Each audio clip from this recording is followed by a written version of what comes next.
Everyone, and welcome to this video. This video will describe identifying users and permissions, as well as take a look at the basic different file groupings available in iCollaborate. Listed in the column on the left-hand side here is every person present in the room. As I am the only person in this iCollaborate room, I am the only person listed right here.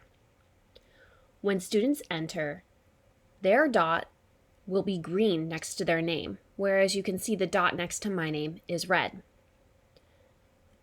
The reason the dot next to my name is red is because I am a moderator. If you want a student to be able to upload files into the iCollaborate room, you will need to give him or her moderator permissions. At that point, the dot next to their name will go from green to red. One of the reasons you may want to do this is for students to be able to upload their homework into the iCollaborate room and onto the whiteboard so you can review them together in a session.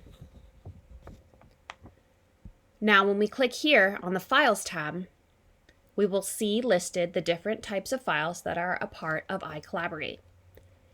Here we have the icons Refresh, Upload File, Add Folder, and Trash, as well as the file folders for My Files, Room Files, Group Files, My Recordings, Public Recordings, and Group Recordings. All of the files under the My Files tab are only visible to you and are accessible by you in any iCollaborate room.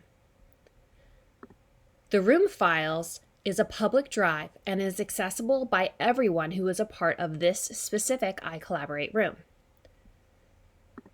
The Group Files are used by all the tutors as resources for their students and are only visible to the tutors.